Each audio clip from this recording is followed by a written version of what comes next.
Kisah Sunan Muria adu sakti untuk mendapatkan si cantik Dewi Roroyono. Sumber https://kalam.sindonews.com/red_penulis Miftah Yusuf Pati. Gadis molek itu bernama Dewi Roroyono. Kini, putri Sunan Nerang ini sudah menginjak usia 20 tahun. Sang ayah memiliki niat merayakan ulang tahun putrinya itu. Sunan Nerang bukan orang sembarangan. Beliau adalah guru orang-orang penting pada zamannya. Para muridnya antara lain Sunan Kudus, Sunan Muria, Adipati Pathakwara, Kapa dan adiknya Gentiri. Kisah dan ajaran Walisana karya Lawrence Rashidi menceritakan bahwa Sunan Nerang adalah seorang ulama yang disegani masyarakat karena ketinggian ilmunya. Beliau tinggal di Juwana. Sunan Nerang mengundang murid-muridnya untuk syukuran 20 tahun putrinya itu. Selain murid, tetangga dekat juga diundang. Demikian pula sanak kadang yang dari jauh. Setelah tamu berkumpul, Dewi Roroyono dan adiknya yaitu Dewi Roro Pujiwati keluar menghidangkan makanan dan minuman. Keduanya adalah dara-dara yang cantik rupawan. Terutama Dewi Roroyono yang berusia 20 tahun. Bagaikan bunga yang sedang mekar-mekarnya. Bagi Sunan Kudus dan Sunan Muria yang sudah berbekal ilmu agama dapat menahan pandangan matanya sehingga tidak terseret oleh godaan setan. Tapi seorang murid Sunan Nerang yang lain yaitu Adipati Pathakwara memandang Dewi Roroyono dengan mata tidak berkedip menikmati kecantikan gadis itu. Sewaktu menjadi cantrik atau murid Sunan Nerang, yaitu ketika Pathakwara belum menjadi adipati, Roroyono masih kecil, belum nampak benar kecantikannya yang memesona. Sekarang, gadis itu benar-benar membuat Adipati Pathakwara tergila-gila. Sepasang matanya hampir melotot memandangi gadis itu terus-menerus.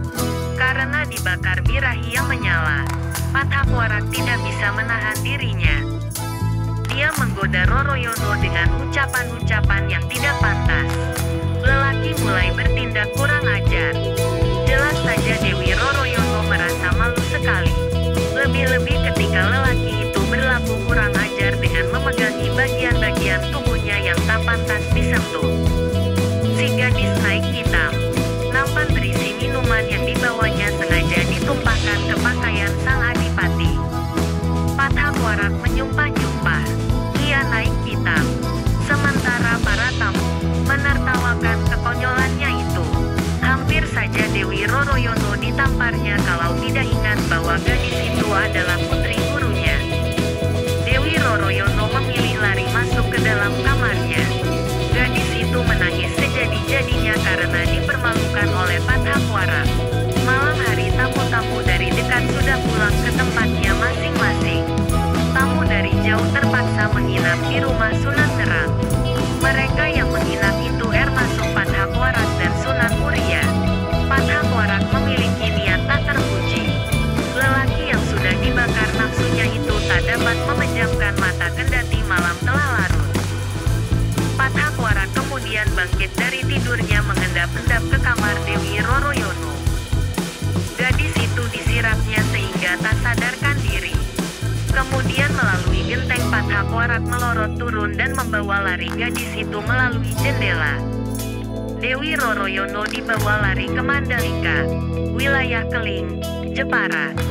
Setelah Sunan Nerang mengetahui bahwa putrinya diculik oleh Pathakwara, maka beliau berikrar siapa saja yang berhasil membawa putrinya itu bila perempuan akan dijadikan saudara Dewi Roroyono. Bila lelaki akan dinikahkan dengannya, tak ada yang menyatakan kesanggupannya. Karena semua orang telah maklum akan kehebatan dan kekejaman Pathakwara. Hanya Sunan Muria yang bersedia memenuhi harapan Sunan Nerang. Saya akan berusaha mengambil Diajeng Roroyono dari tangan Pathakwara, ujar Sunan Muria menyatakan kesanggupannya. Maka berangkatlah Sunan Muria ke Keling. Hanya saja, di tengah perjalanan Sunan Muria bertemu dengan Kapa dan Gentiri, adik seperguruan yang lebih dahulu pulang sebelum acara syukuran berakhir.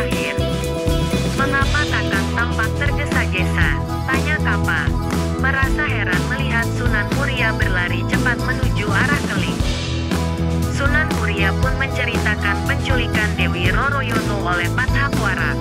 Kapa dan Gentiri sangat menghormati Sunan Muria sebagai saudara seperguruan yang lebih tua. Keduanya lantas menyatakan diri untuk membantu Sunan Muria merebut kembali Dewi Roroyono. Kakang sebaiknya pulang ke Padepokan Gunung Muria. Murid-murid Kakang sangat membutuhkan bimbingan. Biarlah kami yang berusaha merebut Diajeng Roroyono kembali. Kalau berhasil Kakang tetap berhak mengawininya. Kami hanya sekadar membantu. Demikian janji Kapa. Aku masih sanggup merebutnya sendiri, ujar Sunan Muria. Itu benar. Tapi membimbing orang memperdalam agama Islam juga lebih penting. Percayalah pada kami. Kami pasti sanggup merebutnya kembali, desak Kapa. Sunan Muria akhirnya meluluskan permintaan adik seperguruannya itu. Rasanya tidak enak menolak seseorang yang hendak berbuat baik. Lagi pula ia harus menengok para santrinya di Padepokan Gunung Muria. Dalam menjalankan tugas merebut Dewi Roroyono dari tangan Pathakwara, Kapa dan Gentiri meminta bantuan Wikulodang di Pulau Seprapat yang dikenal sebagai tokoh sakti yang jarang tandingannya. Usaha mereka berhasil. Dewi Roroyono dikembalikan ke Ngerang. Di sisi lain, Sunan Muria gelisah menanti kabar hasil kerja kedua saudara seperguruannya itu. Ia pun segera pergi ke Ngerang.